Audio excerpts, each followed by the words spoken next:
Love story ಶುರುವಾಗಿದ್ದು TikTok ಇಂದನಾ ಅಥವಾ ಎಲ್ಲ ಏನಂತಾರೆ ಅಂದ್ರೆ ವಿಧಿ ಕೊಟ್ಟ ನಿಧಿ.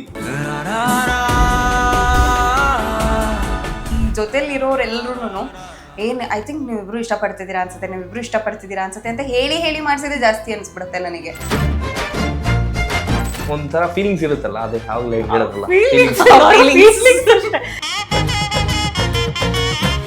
ಮನೆಯಲ್ಲೆಲ್ಲ ಒಪ್ಕೊಂಡ್ರ ನಿಧಿಯವ್ರು ಏನಾದ್ರು ಪ್ರಾಬ್ಲಮ್ ಆಯ್ತಾ? ನಾನೇ ಯಾಕಾದ್ರೂ ಇಷ್ಟು ಬೇಗ ಹೇಳ್ಬಿಟ್ನೋ ಅನ್ನೋ ಥರ ರಿಗ್ರೆಟ್ ಮಾಡ್ಕೊಳಕ್ ಸ್ಟಾರ್ಟ್ ಮಾಡ್ಬಿಟ್ಟೆ. ಈ ಆಂತರ್ಯ ಅನ್ನುವಂಥ ಒಂದು ಅಕಾಡೆಮಿ ಇದು ಸ್ಟಾರ್ಟ್ ಮಾಡಿದಾಗ ಸೊ ನಿಮ್ಮ ಸಪೋರ್ಟ್ ಅವರಿಗೆ ಯಾವ ರೀತಿಯಾಗಿತ್ತು? ಡೊನೇಷನ್ಗೆ ಇಷ್ಟು, ಟ್ಯೂಷನ್ ಫೀಸ್ ಇಷ್ಟು, ಆ ಫೀಸ್ ಇಷ್ಟು, ಕರಿಕ್ಯುಲಮ್ ಫೀಸ್ ಇಷ್ಟು, 3 ವರ್ಷ ದೇ ಹ್ಯಾವ್ ಟು ಸರ್ವೈವ್ ಅಲ್ವಾ. 3 ವರ್ಷದಲ್ಲಿ ಏನೇನು ಇವೆಂಟ್ ಬರುತ್ತೆ ಎಲ್ಲ ಸ್ಟೂಡೆಂಟ್ಸ್ಗಳ ಮೇಲೆ ಹಾಕ್ತಾರೆ ಕಾಲೇಜಸ್ಗಳಲ್ಲಿ. ಈ ಥರ ಪ್ರಾಬ್ಲಮ್ಸ್ಗಳಿದೆ ಫ್ಯಾಷನ್ ಇಂಡಸ್ಟ್ರಿಲಿ ಅನ್ನೋ ರೀಸನ್ಗೆನೆ ನಾನು ಫ್ಯಾಷನ್ ಅಕಾಡೆಮಿ ಸ್ಟಾರ್ಟ್ ಮಾಡಿದ್ದು. ಸೊ ನೀವು ಸೀರಿಯಲ್ ಕೂಡ ಸೆಲೆಕ್ಟ್ ಆಗಿದ್ರಿ, ಹೋಗ್ಲಿಲ್ಲ? ಹಾ, ಒಂದ್ ಮನುಷ್ಯನ ನೀವು 10 ಗಂಟೆಗೆ ಕರೆಸ್ಬಿಟ್ಟು 5 ಗಂಟೆಗೆ ನೀವು ಆಡಿಷನ್ ತಗೋತೀರಾ ಅಂದ್ರೆ ಆ ಪರ್ಸನ್ ಏನು ಬೆಳೆದೇನೂ ಇರಬಹುದು, ಬಟ್ ಸ್ಟಿಲ್ ಆ ಪರ್ಸನ್ ಒಂದು ವ್ಯಾಲ್ಯೂ ಇಲ್ವಾ? ನಾನು ಎಷ್ಟೊಂದ್ಸಲ ಜಗಳ ಆಡ್ ಬಂದ್ಬಿಟ್ಟಿದ್ದೀನಿ. I voice out lot of things. Yes, friendship story ಮುಗೀತು. ಈಗ ಲವ್ ಸ್ಟೋರಿ ಕೇಳಲಿಲ್ಲ ಅಂದರೆ ಏನು ಮಜಾ ಇರುತ್ತೆ ಹೇಳಿ ಅಲ್ವಾ? ಸೊ ಅದಕ್ಕೆ ನಿಧಿ ಜೊತೆಗೆ ಶ್ರೇಯಸ್ ಅವ್ರು ನಮ್ಮ ಜೊತೆಗಿದ್ದಾರೆ. ಹಾಯ್ ಇಬ್ರಿಗೂ ನಮಸ್ಕಾರ. Hello again. ಯಾ, ಫುಲ್ ಖುಷಿ ಆಗ್ತದೆ. ಟಿಕ್ಟಾಕಿಂದ ಈ ಒಂದು ಹಸ್ಬೆಂಡ್ ಅಂದರೆ ಫ್ರೆಂಡ್ ಆಗಿ ಮಾಡಿರ್ತೀರ ಅಲ್ಲಿ, ಇಲ್ಲಿ ಫ್ರೆಂಡ್ ಹಸ್ಬೆಂಡ್. ಸೊ ಯಾ, ಹೇಳಿ, ಶ್ರೇಯಸ್ ಅವ್ರನ್ನ ಹಸ್ಬೆಂಡ್ ಆಗಿ ಪಡೆಯೋದಕ್ಕೆ ಎಷ್ಟು ಪುಣ್ಯ ಮಾಡಿದ್ದೀರಾ? ನೀವು ಅವ್ರಿಗೆ ಕೇಳಿ, ನನ್ನ ಹೆಂಡತಿಯಾಗಿ ಪಡೆಯೋದಕ್ಕೆ ನೆಕ್ಸ್ಟ್ ರೌಂಡ್ ಅಲ್ಲಿ ನೆಕ್ಸ್ಟ್ ಇನ್ನೂ ಬರ್ತೀನಿ ನಾನು. ನೀ ಎಷ್ಟು ಪುಣ್ಯ ನೋಡಿ ನಿಮಗೆ. ಓಕೆ, ಅಂದ್ರೆ ನಮ್ಗೆ ಏನಾಗ್ಬಿಟ್ಟಿದೆ ಗೊತ್ತಾ, ಎವ್ರಿ ಡೇ ಅವ್ರನ್ನ ಹೋಗ್ಲಿ ಸಾಕಾಗೋಗ್ಬಿಟ್ಟಿದೆ ನನಗೆ. ಅಷ್ಟೊಂದು ಹೋಗ್ಬಿಡ್ತಾರಾ ಸರ್? ಒಂದ್ಸಲ ಕ್ಯಾಮ್ರಾ ಮುಂದೆ ಕೇಳಿಸ್ಕೊಳ್ಳೋಣ. ಮಾತೇ ಬರ್ತಾ ಇಲ್ಲ, ಮಾತುಗಳೇ ಹೊರಡ್ತಾ ಇಲ್ಲ ಹಂಗೆ. And of course I am very lucky. So ಯಾಕೆಂದ್ರೆ ಒಂದು ಪಾರ್ಟ್ನರ್ ಅಲ್ಲಿ ಒಂದು ಬೆಸ್ಟ್ ಫ್ರೆಂಡ್ ಹುಡ್ಕೋದಿದೆಯಲ್ಲ, that is very rare. I found my best friend in my husband. Okay, but ಆದ್ರೆ ನಿಮ್ದು ಹೆಂಗೆ ಲವ್ ಸ್ಟೋರಿ ಶುರುವಾಗಿದ್ದು? ಟಿಕ್ಟಾಕ್ ಇಂದನಾ ಅಥವಾ ಅದು ಒಂಥರ ಕತೆ? ಅದೇ ಕತೆ ನಮಗೆ ಬೇಕು ಸರ್. ಅಂದ್ರೆ ನಾವು ಒಂದು ಶಾರ್ಟ್ ಮೂವಿ ಮೀಟ್ ಮಾಡಿದ್ವಿ. ಓಕೆ, ಸೊ ವಿಧಿ ಅಂತ ಶಾರ್ಟ್ ಮೂವಿ ಹೆಸರು. ಅದು ಬರ್ಲಿಲ್ಲ ಬಿಡಿ, ಅದು ಏರೇ ಆಗ್ಲಿಲ್ಲ ಪಾಪ ಅವರು. ಸೊ ಆ ಶೂಟಿಂಗ್ ಅಲ್ಲಿ ನನಗೂ ಆಗ ಕಾಲೇಜ್ಗೇನೋ ಹೋಗ್ತಿದೆ ಅನ್ಸುತ್ತೆ ಆಗ. ಆ್ಯಂಡ್ ದೆನ್ ನನಗೂ ನಾನು ಹೇಳಿದ್ನಲ್ಲ ಆಗಲೇ, ನಂಗೆ ಆ್ಯಕ್ಟಿಂಗ್ ಎಲ್ಲ ತುಂಬ ಇಂಟ್ರೆಸ್ಟ್ ಇತ್ತು ಅವಾಗ. ಸೊ ನಾನು ಹೋಗೋಣ ಅಂತ ಅಂದ್ಬಿಟ್ಟು ಪಪ್ಪ ಮಮ್ಮಿ ಹತ್ರ ಎಲ್ಲ ಕೇಳಿಕೊಂಡು, ಆ್ಯಂಡ್ ನಂಗೆ ಗೊತ್ತಿರಲಿಲ್ಲ, ನಾನು ಅಲ್ಲಿವರೆಗೂ ಇವ್ರನ್ನೇನು ನಾನು ಆನ್ಲೈನಲ್ಲಿ ನೋಡಿರಲಿಲ್ಲ ಅಥವಾ ಟಿಕ್ಟಾಕಲ್ಲೂ ನೋಡಿರಲಿಲ್ಲ. ಸೇಮ್ ಲೈಕ್ ವೈಸ್ ಅವರು ನನ್ನ ಎಲ್ಲೂ ನೋಡಿರಲಿಲ್ಲ. And then we met through short movie. So ಅದಾದಮೇಲೆ ಸೇಮ್ ಈಗ ಏನಾಗುತ್ತೆ, ಈ ಡಬ್ ಸ್ಮ್ಯಾಶರ್ಸ್ ಆ್ಯಂಡ್ ಟಿಕ್ಟಾಕರ್ಸ್ ಎಲ್ಲ ಸೇರ್ಕೊಂಡು ಅವಾಗೆಲ್ಲ ಒಂದಷ್ಟು ಈ ಆರ್ಗನೈಸ್ ಮಾಡೋರು, NGO ಥಿಂಗ್ಸ್ಗಳೆಲ್ಲ ಆರ್ಗನೈಸ್ ಮಾಡೋರು, ಆ್ಯಂಡ್ ಆಲ್ಸೋ ಪಾರ್ಟೀಸ್ ಎಲ್ಲ ಆರ್ಗನೈಸ್ ಮಾಡೋರು. ನಂತರ ಹಾಗೆ ಕ್ಲೋಸ್ ಆಗ್ತಾ ಬಂದ್ವಿ. And friendship turned into love turned into married life, ಈ ಥರ ಆಯಿತು. ಓಕೆ ಸರ್, ಹೇಳಿ ನಿಮ್ದು ಲವ್ ಸ್ಟೋರಿ ಹೆಂಗ್ ಶುರು ಆಯ್ತು? ಅದೇನಾ ನೀವು ಹೇಳೋದಲ್ಲ ಬೇರೆ ತರ ಅಂತ? ಒಂದೇ ಇಲ್ಲ, ಇಬ್ರದ್ದು ಸೇರೇ ಹೇಳಿದ್ದು ನಾನು. ಹೌದಾ? ಬಟ್ ಬಹಳಷ್ಟು ಜನ ಇನ್ಫ್ಲೂಯೆನ್ಸರ್ಸ್ ಈಗ ಲವ್ ಮಾಡಿ ಮದುವೆ ಆಗ್ತಿದ್ದಾರೆ. ಈಗ ಎಕ್ಸಾಂಪಲ್ ಮಧು ಗೌಡ ಅವ್ರದ್ದು, ನಿಖಿಲ್ ಅವ್ರದ್ದು, ಅದೆಲ್ಲ ನೋಡಿದಾಗ ನಿಜಕ್ಕೂ ಕೂಡ ಅಷ್ಟೊಂದು ಬಾಂಡಿಂಗ್ ಇರತ್ತಾ? ಅಂದ್ರೆ ಅಷ್ಟು ಪ್ರೀತಿ ಆಗತ್ತಾ ಅಂತ? ಅಂದರೆ ನಾವು ಕೂಡ like where just normal human being. ಈಗ ಹೇಗೆ ಸಿರಿ ಅವ್ರ ಫೀಲ್ಡಲ್ಲಿ ಸಾಗರ್ನ ಮೀಟ್ ಮಾಡಿದ್ರು, ಎಕ್ಸಾಕ್ಟ್ಲಿ, ಅಥವಾ ಒಂದು ಡಾಕ್ಟರ್ ಅವ್ರ ಡಿಪಾರ್ಟ್ಮೆಂಟಲ್ಲಿ ಒಂದು ಡಾಕ್ಟರ್ನ ಮೀಟ್ ಮಾಡ್ತಾರೆ, ಆ ಥರ ವಿ ಜಸ್ಟ್ ಮೆಟ್. ಅವರೊಂದು ಆ್ಯಕ್ಟಿಂಗ್ ಥರ ಮಾಡ್ತಿದ್ರು, ನಾನೊಂದು acting. And it's not like ಏನಂತಾರೆ ದೊಡ್ಡ ಆ್ಯಕ್ಟರ್ ಫೀಲ್ ಥರ ಏನಲ್ಲ. ನಾನು ಹೊಸದಾಗಿ ಏನೋ ಮಾಡೋಣ ಅಂತ ನಾನು ಖುಷಿಲಿ ಬಂದಿದ್ದೀನಿ ಹೊಸದಾಗಿ. ಅವ್ರದ್ದು ಅದು ಫಸ್ಟ್ ಈ ಶಾರ್ಟ್ ಮೂವಿ ಥರ. ಆಗೆಲ್ಲ ತುಂಬಾ ಶಾರ್ಟ್ ಮೂವಿಗಳು ಬರೋದು, ನಿಮ್ಗೆ ಗೊತ್ತು. ಒಂದು 6-7 years ago ಸಿಕ್ಕಾಪಟ್ಟೆ ಶಾರ್ಟ್ ಮೂವಿ. ಯಾರ್ಯಾರಿಗೆ ಪ್ರಾಪರ್ ಮೂವಿ ಮಾಡಕ್ ಆಗ್ತಾ ಇರ್ಲಿಲ್ಲ, ಶಾರ್ಟ್ ಮೂವಿ ಥ್ರೂ ಅಪ್ರೋಚ್ ಮಾಡೋರು ಅಂತ ಅಂದ್ಬಿಟ್ಟು ಶಾರ್ಟ್ ಮೂವೀಸ್ ಮಾಡೋರು. ಜಸ್ಟ್ ಲೈಕ್ ಇವಾಗ ಹೇಗೆ ವೆಬ್ ಸೀರೀಸ್ ಇದೆ ಯೂಟ್ಯೂಬ್ ಅಲ್ಲೆಲ್ಲ ಮಾಡ್ತಾರೆ, ಆ ಥರ ಮಾಡ್ತಿದ್ರು. ಸೊ ನಾವು ಹಾಗೆ ಅನ್ಕೊಂಡು ಹೋಗಿದ್ದು. ನೆಕ್ಸ್ಟ್ ಆಗೇನು ನಿಜವಾಗ್ಲೂ ಆಗೇನು ನಮಗೆ ಲವ್ ಥರ ಆಗಿರೋದು ಇನ್ನೊಂದು ಮತ್ತೊಂದು ಏನೂ ಇಲ್ಲ. ಒಂದೂವರೆ ವರ್ಷ 2 ವರ್ಷ ನಾವು ಫ್ರೆಂಡ್ಸಾಗಿ ಟ್ರಾವೆಲ್ ಮಾಡ್ಕೊಂಡು ಬಂದ ಮೇಲೆ ನೆಕ್ಸ್ಟ್ ನಮ್ಗೆ ಅದು ಒಬ್ರ ಮೇಲೆ ಒಬ್ರಿಗೆ ಪ್ರೀತಿ ಆಗಿದ್ದು ಆ ತರ ಆಗಿದ್ದು. ಬಟ್ ಲೈಕ್ ಐ ಟೋಲ್ಡ್, ಅದು ಒಂದೇ ಸರ್ಕಲ್ ಅಲ್ಲಿ ಇದ್ದಾಗ we tend to meet people ಹಂಗೆ. ಹೆಂಗೆ ನೀವು ಕಾಲೇಜಲ್ಲಿ ಅಂದ್ರೆ ಮೀಟ್ ಆಗಿದ್ದ ಅಥವಾ ಕಾಲೇಜಿಂದನೂ ಗೊತ್ತಾ ನಿಧಿ ಅವ್ರ ಬಗ್ಗೆ ಹೆಂಗೆ ಅಂತ ಹೇಳಿ? ಅಷ್ಟು ಹೆಂಗ ಕಾಣಿಸ್ತಾ ಇದೀನಿ ನಂಗೆ. ಅಂದ್ರೆ ಅಂದ್ರೆ ಅಂದ್ರೆ ನನ್ಗೂ ಅವ್ರಿಗೂ ಏಜ್ ಗ್ಯಾಪ್ ಇದೆ. ಸೀರಿಯಸ್? ಸೊ ಅಂದ್ರೆ ತುಂಬಾ ಏನಲ್ಲ, 5 years ಡಿಫ್ರೆನ್ಸ್ ಇದೆ. ಸೊ ಅಂದ್ರೆ ನೀವು ನಾನ್ ಕಾಲೇಜಲ್ಲಿ ಇದ್ದಾಗ ಇವ್ರು ಹೆಂಗ್ ಕಾಲೇಜಲ್ಲಿ ಇರ್ತಾರೆ ಅಂತ ಅವರು ರೇಗಿಸ್ತಾ ಇರೋದು. ಸೊ ನಾನ್ ಕಾಲೇಜಲ್ಲಿ ಅಂದ್ರೆ ಓಕೆ, ಅಲ್ಲಿಗೆ ನೀವು ಕಾಲೇಜಲ್ಲಿ ಮೀಟೋ ಆಗಿಲ್ಲ, ಮೀಟ್ ಆಗಿರೋದೇ ಶಾರ್ಟ್ ಮೂವಿ. ನಾನ್ ಕಾಲೇಜಲ್ಲಿ ಹೋಗ್ಬೇಕಾದ್ರೆ ಅವ್ರು ಕೆಲಸ ಮಾಡ್ತಾ ಇದ್ರು, ಅಂದ್ರೆ ಅವ್ರ 5 ವರ್ಷ ವರ್ಕ್ ಮಾಡ್ತಿದ್ರು. ಸೊ ಮಾಡ್ತಿದ್ದಾರೆ ಕೂಡ, ವರ್ಕ್ ಮಾಡ್ತಿದ್ರು. That's how I met him. Okay, ಎಲ್ಲ ಏನಂತಾರೆ ಅಂದ್ರೆ ವಿಧಿ ಕೊಟ್ಟ ನಿಧಿ. ವಿಧಿ ಕೊಟ್ಟ ನಿಧಿ ಅಂದ್ರೆ ವಿಧಿ ಅನ್ನೋ ಶಾರ್ಟ್ ಫಿಲಿಂ ಬರ್ಲಿಲ್ಲ, ನಿಮ್ಮ ಮದುವೆ ಅಂತೂ ಆಯ್ತು. ಸೊ ಹೆಂಗೆ ಅಂದ್ರೆ ಈಗ ಒಂದು ಗಂಡ ಹೆಂಡತಿ ಸಂಬಂಧ ಅಂತ ಬಂದಾಗ ಅದು ಹೆಂಗಿರ್ಬೇಕಾಗತ್ತೆ ನಿಧಿ? ಯಾಕಂದ್ರೆ ತುಂಬಾ ಜನ ಈ ತರ ಡಿವೋರ್ಸ್ ಕೇಸ್ಗಳು ಅದೆಲ್ಲವೂ ಕೂಡ ಆಗ್ತಾ ಇದೆ ಇತ್ತೀಚಿನ ದಿನಗಳಲ್ಲಿ. ಸೊ ಹೇಗಿರ್ಬೇಕು ಅದೇಂತ ಹೇಳಿ ಫಸ್ಟ್ಲಿ ಅಡ್ರೆಸ್ಸಿಂಗ್ ಡಿವೋರ್ಸ್, ಅದು ಟು ಬಿ ವೆರಿ ಆನೆಸ್ಟ್ ನಾನು ಹೇಳೋದು ತುಂಬಾ ಸೆಂಟಿಮೆಂಟಲ್ ಆಗಿ ಹರ್ಟ್ ಆಗ್ಬೋದು ತುಂಬಾ ಜನಕ್ಕೆ, ಅಥವಾ ಕಾಂಟ್ರವರ್ಸಿ ತರ ಅನ್ಸ್ಬೋದು. Divorce is good. ಯಾಕಂದ್ರೆ ಅವ್ರಿಗೆ ಒಂದು ಮ್ಯಾರೇಜ್ ಅಲ್ಲಿ ಅವ್ರಿಗೆ ಇರಕ್ಕೆ ಇಷ್ಟ ಇಲ್ಲ ಅಂದ್ರೆ divorce is an option. That ನಾನು ಮ್ಯಾರೇಜ್ ಇಂದ ಆಚೆ ಬರ್ಬೋದು ಅನ್ನೋದು ಅವ್ರಿಗೆ ಒಂದು ಆಪ್ಷನ್ ಇದೆ. ಸೊ ಇಲ್ಲ ಅಂದಿದ್ರೆ ಕೋರ್ಟೇ ಬ್ಯಾನ್ ಮಾಡ್ಬಿಡ್ತಿತ್ತು, ಗೌರ್ಮೆಂಟೇ ಬ್ಯಾನ್ ಮಾಡ್ಬಿಡ್ತಿತ್ತು ಡಿವೋರ್ಸ್ ಮಾಡಲೇಬಾರ್ದು ಯಾರು ಅಂತ. ಬಟ್ ಅದು ಅವರು ಈಗ ಎಲ್ಲರೂ ಒಳ್ಳೆ ಮ್ಯಾರೇಜಲ್ಲಿ ಇರಲ್ಲ, ಸಮ್ಟೈಮ್ಸ್ ಬ್ಯಾಡ್ ಮ್ಯಾರೇಜಸ್ ಅಲ್ಲಿ ಇರ್ತಾರೆ. ಸೊ ಅದರಿಂದ ಆಚೆ ಬರಬೇಕು ಅಂತ ಅನ್ಕೊಂತಿರ್ತಾರೆ. Divorce is an option. So if it is happening ಅಂದ್ರೆ sometimes it's good for somebody. So it's okay. But divorce ಆಗ್ಬಾರ್ದು, ಹೆಂಗಾಗ್ಬಾರ್ದು ಅಂತ ಹೇಳಲಿಕ್ಕೆ ನಾವು ತುಂಬಾ ಚಿಕ್ಕವರು. ಇಟ್ಸ್ ಜಸ್ಟ್ ನಾವು ಒಂದು 2 ವರ್ಷ ಆಗಿದೆ ನಾವು ಮದುವೆ ಆಗಿ. ಆ್ಯಂಡ್ ನಾವು ಜೊತೆಲಿ ಟ್ರಾವೆಲ್ ಮಾಡಿಕೊಂಡು ಬಂದು ಒಂದು 7-8 years ಆಗಿದೆ. ಸೊ ಅಂದರೆ ನಾವು ರಿಲೇಷನ್ಶಿಪ್ಪಲ್ಲಿ ಇದ್ದು 8 years ಹತ್ತತ್ರ ಆಗಿದೆ. ನಾವು ತುಂಬ ಚಿಕ್ಕವರು ಅದ್ರ ಬಗ್ಗೆ ಹೇಳೋಕ್ಕೆ, ದಟ್ ಹೇಗಿರ್ಬೇಕು ಒಂದು ಗಂಡ ಹೆಂಡತಿ ಅಂತ. ನಾವು ಜಗಳ ಮಾಡ್ತೀವಿ, ನಾವು will also have those little arguments ಆ ರಿಲೇಷನ್ಶಿಪ್ಪಲ್ಲಿ, ಅದೆಲ್ಲ ಇದೆ. ಬಟ್ ಅದನ್ನು ಮೀರಿ ಏನು ಅಂದ್ರೆ ಒಬ್ರನ್ನೊಬ್ರು ಅಡ್ಜಸ್ಟ್ ಮಾಡ್ಕೋಬೇಕು, ಮೇನ್ ಹೊಂದಾಣಿಕೆ ಇರಬೇಕು. ಈಗೆಲ್ಲ ಹೇಳ್ತಾರೆ ಗೊತ್ತಾ ಹಿರಿಯರು, ನೀವು ಹೊಂದಾಣಿಕೆಯಿಂದ ಇರಬೇಕು, ಒಬ್ರು ಕೋಪ ಇದ್ರೆ ಒಬ್ರು ಸ್ವಲ್ಪ ತಗ್ಗಿ ಬಗ್ಗಿ ನಡೀರಿ ಅಂತ. ಆ ಥರ ಇರಬೇಕು, ಇರ್ರೆಸ್ಪೆಕ್ಟಿವ್ ಆಫ್ ಜೆಂಡರ್. ಹುಡುಗಿನೇ ತಗ್ಗಿ ಬಗ್ಗೆ ಹೋಗ್ಬೇಕಂತ ಅಲ್ಲ, irrespective of gender. To be very honest, I am very lucky. ಇದರಲ್ಲಿ ಸ್ವಲ್ಪ ನನಗೆ ಕೋಪ ಬಂದ್ರೂ ಭಾಳ ತಾಳ್ಮೆಯಿಂದ ನೋಡ್ಕೊಳ್ಳೋದು ಅವರೇ.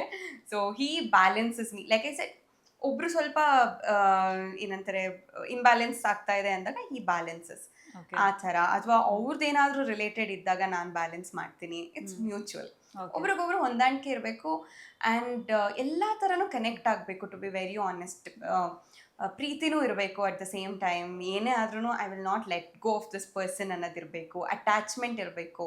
ಎಷ್ಟೊಂದು ಸಲ ಪ್ರೀತಿ ಇರುತ್ತೆ, ಎಲ್ಲ ಇರುತ್ತೆ, ಅಟ್ಯಾಚ್ಮೆಂಟ್ ಇರಲ್ಲ. ಅಟ್ಯಾಚ್ಮೆಂಟ್ ಹೆಂಗೆ ಅಂದರೆ ಲೈಕ್ ನಮ್ಮ ಮದರ್ಸ್ ಹತ್ರ ಇರುತ್ತೆ ಗೊತ್ತಾ, ಏನೋ ಬೇಕಾದ್ರೆ ಸುಮ್ಮನೆ ಅಮ್ಮ ಏನೋ ಅಡುಗೆನೇ ಮಾಡಿಲ್ಲ ಹೋಗಮ್ಮ ಅದು ಅಂತಿರ್ತೀವಿ, ಅಥವಾ ಏನೋ ಅಮ್ಮ ನಮಗೆ ಬೇಜಾರು ಮಾಡಿಬಿಟ್ಟಿರ್ತಾರೆ, ಹರ್ಟ್ ಆಗ್ತೀವಿ ಅಂದ್ರೂ ಅಟ್ಯಾಚ್ಮೆಂಟಿಂದ ನಾವು ಅದರಿಂದ ಆಚೆ ಬರೋಕ್ಕೆ ಆಗ್ತಾ ಇರಲ್ಲ. ಸೊ ಸಮ್ವಾಟ್ ಆ ಥರ ಅಟ್ಯಾಚ್ಮೆಂಟ್ ಇರಬೇಕು, ಪ್ರೀತಿ ಇರಬೇಕು. And then also like I told, ಎಲ್ಲ ಕಾಂಬಿನೇಷನ್ ಇದ್ರೇನೆ I think we can survive in good marriage ಅಂತ ಅನ್ಸುತ್ತೆ. ಮೇಜರ್ ಏನು ಅಂದ್ರೆ ಈ ಸಂಬಂಧಗಳು ಏನೇ ಇರಲಿ, ಎಕ್ಸೆಪ್ಟ್ ಏನಂತಾರೆ ಪೇರೆಂಟ್ಸ್ ಮಕ್ಕಳು ಸಂಬಂಧ ಬಿಟ್ಟು ಏನ ಲವ್ ಆಗಿರ್ಬೋದು, ಅಥವಾ ಮದುವೆ ಸಂಬಂಧ ಆಗಿರ್ಬೋದು, ಅಥವಾ ಅಕ್ಕ ತಮ್ಮ, ಅಣ್ಣ ತಮ್ಮ, ಇದೆಲ್ಲ ಏನಾಗುತ್ತೆ ರಿಲೇಶನ್ಶಿಪ್ ಸೆಕೆಂಡ್ ಪ್ಲೇಸ್ ತಗೊಳುತ್ತೆ ಹೋಗ್ತಾ. ಯಾವಾಗ ಫ್ರೆಂಡ್ಶಿಪ್ ಅನ್ನೋ ಇದು ಸ್ವಲ್ಪ ಜಾಸ್ತಿ ಆಗುತ್ತೆ, ಫ್ರೆಂಡ್ಶಿಪ್ ಅನ್ನೋದೊಂದು ಪ್ಲಾಟ್ಫಾರ್ಮ್ ಬರಬೇಕು ಆವಾಗ. ಯಾಕಂದ್ರೆ ಫ್ರೆಂಡ್ಶಿಪ್ ಅಲ್ಲಿ ಯೂಶಲಿ ನಾವೇನು ಗೇಜ್ ಮಾಡಕ್ ಹೋಗಲ್ಲ, ಏನು ಕ್ಯಾಸ್ಟ್ ನೋಡಲ್ಲ, ಏನೊಂದು ನಾವು ಗೇಜಿಂಗ್ ಮೆಜರ್ಮೆಂಟ್ ಏನು ತಗೊಳ್ಳಲ್ಲ ಫ್ರೆಂಡ್ಶಿಪ್ಗೆ. ಸೊ ಫ್ರೆಂಡ್ಶಿಪ್ ನ ಮುಂದೆ ಇಟ್ಕೊಂಡು ಎಲ್ಲ ರಿಲೇಶನ್ಶಿಪ್ ನೋಡಿದಾಗ ಎಲ್ಲ ಸ್ಮೂತ್ ಆಗಿ ಹೋಗುತ್ತೆ. ಓಕೆ, ನೀವು ಹೇಳಿ, ವಿಧಿ ಕೊಟ್ಟ ನಿಧಿಯನ್ನ ಹೇಗ್ ಬಿಡಿಸ್ಕೊಂಡ್ರಿ? ಬಿಡಿಸ್ಕೊಂಡಿದ್ದೇನೆ ಡೈರೆಕ್ಟ್. ಐ ಥಿಂಕ್ ಮ್ಯಾರೇಜ್ ಹೆಂಗ್ ಪ್ರಪೋಸ್ ಮಾಡಿದ್ರಿ? ಅಂದ್ರೆ ಒಂಥರ ಫೀಲಿಂಗ್ಸ್ ಇರುತ್ತಲ್ಲ, ಅದೇ ಯಾವಾಗಲೇ ಹೇಳೋದಲ್ಲ, ಫೀಲಿಂಗ್ಸ್ ಇರುತ್ತೆ. ಬಟ್ ನಮ್ಮ ಫ್ರೆಂಡ್ಸ್ ಇದ್ರು ಇಬ್ರು, ನೀತು ಮತ್ತೆ ವಿವೇಕ್ ಅಂತ ಹೇಳಿ. ಸೊ ಅವ್ರ ಜೊತೆ ಹಿಂಗೆ ಕಾಲಲ್ಲಿ ಮಾತಾಡ್ಬೇಕಾದ್ರೆ ಸ್ವಲ್ಪ ಪುಷ್ ಮಾಡಿದ್ರು, ಹೇಳು ಏನಾಗಲ್ಲ, ಹೇಳು, ನಮ್ಗೆ ಗೊತ್ತು ನಿಮ್ಗೆ ಇದೆ ಫೀಲಿಂಗ್ಸ್ ಇದೆ. ಸರಿ ಆಯ್ತು ಹೇಳೋಣ, ಸಿ ಐ ಲವ್ ಯು ಇದೆಲ್ಲ ಓಕೆ. ಇಂದ ಕಾಲೇಜ್ ಇದ್ದಾಗ ಇದೆಲ್ಲ ಪ್ರಪೋಸ್ ಮಾಡ್ಬೋದಿತ್ತು. ಇವಾಗ ಸ್ವಲ್ಪ ಮ್ಯಾರೇಜ್ ಏಜ್ ಬಂದಿದೆ, ಒಂದೇ ಸಲ ಡೈರೆಕ್ಟ್ ಮ್ಯಾರೇಜ್ ಪ್ರಪೋಸಲ್ ಕೊಟ್ಬಿಡೋಣ ಅಂದ್ಬಿಟ್ಟು ಕಾಲ್ ಮಾಡಿಬಿಟ್ಟು, ಓಕೆ ನನಗೆ ಗೊತ್ತಿಲ್ಲ ನೀತು ಅಂತ ಕಾಲ್ ಅಲ್ಲಿ ಇದ್ಲು. ಇವಳು ಕಾಲ್ ಮಾಡಿದಾಗ ನೀತು ಕಾಲ್ ಅಲ್ಲಿ ಇದ್ಲು. ನಾನು ಹಿಂಗೆ ಹೇಳ್ತಾ ಇದ್ದೆ, ಇಲ್ಲ ಹಿಂಗೆ ನೀನ್ ಅಂದ್ರೆ ಇಷ್ಟ, ಮದ್ವೆ ಆಗ್ಬೇಕು ಅನ್ಕೊಂಡಿದೀನಿ, ಒಪಿನಿಯನ್ ಏನಿದೆ ಟೈಮ್ ತಗೊಂಡು ಹೇಳು ಪರವಾಗಿಲ್ಲ ಅಂತ. ಅದಾದ್ಮೇಲೆ ಕಾಲ್ ಅಲ್ಲಿರೋ ನನಗೆ ಗೊತ್ತಿಲ್ಲ. ಆಮೇಲೆ ಅವ್ರ ಫ್ರೆಂಡ್ಸ್ ಎಲ್ಲ ಸೇರ್ಕೊಂಡು ಹಿಂಗೆಲ್ಲ ಇದೆಯಾ ನಮ್ಗೆ ಗೊತ್ತಿರಲಿಲ್ಲ ಇಷ್ಟು ದಿವಸ ಹಂಗೆ ಹಿಂಗೆ ಅಂತ ಹೇಳಿ ಕೊನೆಗೆ ಮ್ಯಾರೇಜ್ ಪ್ರಪೋಸಲ್ ಇಟ್ಟು ಸ್ವಲ್ಪ ಟೈಮ್ ತಗೊಂಡ್ರು. ಏನು ಹೇಳಿದ ತಕ್ಷಣ ಒಪ್ಕೊಳ್ಳಿಲ್ಲ, ಸ್ವಲ್ಪ ಆ ಕಡೆ ಈ ಕಡೆ ಮಾಡಿ ವೆಯ್ಟ್ ಮಾಡಿಸಿ ಓಕೆ ಒಂದು 3-4 ಡೇಸ್. ಅದು ಹೆಣ್ಮಕ್ಳ ಲಕ್ಷಣ ಅಲ್ವಾ ಅದು, ಹಂಗೆಲ್ಲ ಸುಮ್ಮನೆ ಸ್ಟಾರ್ಟಿಂಗ್ ಅಲ್ಲೇ ಒಪ್ಕೊಂಡ್ಬಿಟ್ರೆ ಅದೆಲ್ಲ ಮಜಾ ಇರಲ್ಲ. ಅಂತ ಹುಡುಗನ್ನ ವಿಲ ಅಂತ ಒದ್ದಾಡಿಸ್ತಾರೆ. ಅಲ್ಲ ಅದನ್ನ ನಾಳೆ ದಿನ ಯಾವಾಗಾದ್ರೂ ಹಾಗಂದ್ರೆ ವಿಲ ಅಂತ ಒದ್ದಾಡ್ಸಿದ್ರು, ಏನೋ ನಂಗಂತೂ ಏನು ಕಾಣಿಸ್ಲಿಲ್ಲ ವಿಲ ಅನ್ನೋದೆಲ್ಲ. ಬಟ್ ನಾಳೆ ದಿನ ಏನಾದ್ರೂ ಜಗಳ ಆಡ್ಬೇಕಾದ್ರೆ ಇದೆಲ್ಲ ಕಾಂಟೆಂಟ್ ಸಿಕ್ಕುತ್ತೆ. ನಾನೇನ್ ಬಂದಿದ್ ನಾನೇ ತಾನೇ 2-3 ದಿನ ವೇಟ್ ಮಾಡ್ಕೊಂಡು ನಾನು ವೇಟ್ ಮಾಡ್ಸಿದ್ದೆ ಅಂತ ಹೇಳ್ಬೋದು. ಸೊ ಇವೆಲ್ಲ ಫ್ಯೂಚರ್ ಪ್ಲಾನ್ಸ್ಗಳು ಅವಾಗ್ಲೇ ಮಾಡ್ಕೊಂಡು ಇಟ್ಕೊಂಡಿದ್ದು. ಓಕೆ, ಸೊ ನಿಮಗ್ ಮ್ಯಾರೇಜ್ ಏಜ್ ಆಗಿತ್ತು, ಓಕೆ, ಬಟ್ ನಿಧಿ ಅವ್ರನ್ನ ನನಗೆ ಮ್ಯಾರೇಜ್ ಏಜ್ ಆಗಿರ್ಲಿಲ್ಲ, ಬಟ್ ನೀವು 25 I was 20 ಏನೋ. ಓಕೆ, ಅಂದ್ರೆ ಆ ಟೈಮ್ ಮೆಚುರಿಟಿ ಹೆಂಗಿತ್ತು ಅಂದ್ರೆ ಓಕೆ ಇಲ್ಲ ವಿಡವಿ ಎಲ್ಲ ಓಕೆ ಇದೆಲ್ಲ ಸಾಕಾಯ್ತು ಅಲ್ಲ, ಹಂಗಂದ್ರೆ ಲವ್ ಮಾಡಿದಾರೆ ನಿಧಿ ಆ ಫೇಸ್ ಬೇಡ, ಮ್ಯಾರೇಜ್ ಪ್ರಪೋಸ್ ಇಟ್ಬಿಟ್ಟು will settle for one marriage long term relationship ನೋಡೋಣ ಅಂದ್ಬಿಟ್ಟು ಮ್ಯಾರೇಜ್ ಪ್ರಪೋಸಲ್ ತರ ಇದು ಮಾಡಿ. ಯಾರೇ ಆಗ್ಲಿ ಪ್ರೀತಿ ಮಾಡ್ಬೇಕಾದ್ರೆ ಮದ್ವೆ ಆಗ್ಬೇಕಂತಾನೆ ತಾನೇ ಪ್ರೀತಿ ಮಾಡೋದು. ಇವಾಗ ಏನೇನೋ ಇದೆ, ಬೆಂಚಿಂಗು, ಸಿಚುವೇಶನ್ಶಿಪ್, ಹೌದು ಏನೇನೋ ಇದೆ, ಥಿಂಗ್ಸ್ ಇದೆ ಆಫ್ ಕೋರ್ಸ್. ಬಟ್ ಹಂಗಂತ ನಾವು ಏನ್ ತುಂಬಾ ಪುರಾತನ ಕಾಲದವ್ರೇನಲ್ಲ. ಬಟ್ ಇನ್ ಜನರಲಿ ಯಾರೇ ಒಬ್ರನ್ನ ಇಷ್ಟಪಡ್ತಿದಾರೆ ಅಂದ್ರೆ ದ ವೆರಿ ನೆಕ್ಸ್ಟ್ ಮೂಮೆಂಟ್ ನಾವು ಅವ್ರ ಬಗ್ಗೆ ಹೆಂಗ್ ಮದ್ವೆ ಆಗ್ತೀವಿ, ಹೆಂಗ್ ಮದ್ವೆ ಆಗಿ ಜೊತೆಲಿ ಇರ್ತೀವಿ ಅನ್ನೋದೆಲ್ಲ ಡ್ರೀಮ್ಸ್ ಮಾಡ್ಕೋತೀವಿ. ಮೇ ಬಿ ಅದು ಸಹಜವಾಗಿ ಬಂತು ಅನ್ಸುತ್ತೆ ನಮಗೆ ಅದು. ಸೊ ಡೈರೆಕ್ಟ್ ಲೈಕ್ ನಾವ್ ನೆಕ್ಸ್ಟ್ ಈಗ ಮದ್ವೆ ಆಗ್ಬೇಕು ಅನ್ನೋ ತರನೇ ಡಿಸ್ಕಷನ್ ಅಲ್ಲೇನೆ we got into relationship. But ಒಬ್ರನ್ನೊಬ್ರು ಅರ್ಥ ಮಾಡ್ಕೊಳಕ್ ತುಂಬಾ ಟೈಮ್ ತಗೊಂಡ್ವಿ ಅಂಡ್ ಆ ತರ ನಾವು ಹಿಯರ್ ವಿ ಆರ್. ಓಕೆ, ಎಷ್ಟ್ ದಿನ ಕಾಯಿಸಿದ್ರಿ ಅವರು ಪ್ರಪೋಸ್ ಮಾಡಿ? 2 to 4 days ಅನ್ಸುತ್ತೆ ಅಷ್ಟೇ. ಅಷ್ಟೇ ಆಕ್ಚುಲಿ ಇನ್ನು ಕಾಯಿಸಿರ್ತಾರೆ ಅನ್ಕೊಂಡೆ. ಅಲ್ಲ ಫ್ರೆಂಡ್ಸ್ ಅಲ್ವಾ, ಫೀಲಿಂಗ್ಸ್ ಇತ್ತು. ಇದು ಪಾಯಿಂಟ್. ಅಲ್ಲ ಫ್ರೆಂಡ್ಸ್ ಅಲ್ವಾ, ಎವ್ರಿಡೇ ಮಾತಾಡ್ಲೇಬೇಕು. ಏನಾದ್ರೂ ಫ್ರೆಂಡ್ಸ್ ಗ್ರೂಪ್ ಇದ್ದಾಗ ಸಿಗ್ಲೇಬೇಕು, ಕಾಂಟ್ ಅವಾಯ್ಡ್ ಅಥವಾ ಏನೋ ಅನ್ನಕ್ಕಾಗಲ್ಲ ಆ ಥರ. ಇನ್ನೊಂದು ಏನಂದ್ರೆ ಇದು ಮೋರ್ ದೆನ್ ಕನ್ಫೆಸಿಂಗ್ ಅನ್ನೋದಕ್ಕಿಂತ ಇನ್ನೊಂದು ಏನಾಗಿತ್ತು ಅಂದ್ರೆ ಈ ಜೊತೆಲಿ ಇರೋರೆಲ್ಲರೂ ಐ ಥಿಂಕ್ ನೀವಿಬ್ರು ಇಷ್ಟಪಡ್ತಿದ್ದೀರಾ ಅನ್ಸುತ್ತೆ ಅಂತ ಹೇಳಿ ಮಾಡಿಸಿದ್ರೆ ಜಾಸ್ತಿ ಅನ್ಸ್ಬಿಡುತ್ತೆ ನನಗೆ. ಹಂಗೆ ಸ್ವಲ್ಪ ಜಾಸ್ತಿ ಆಗೋಯ್ತು ಅವಾಗ ಅಂತ ಅನ್ಸುತ್ತೆ ಒಂದೊಂದ್ಸಲ.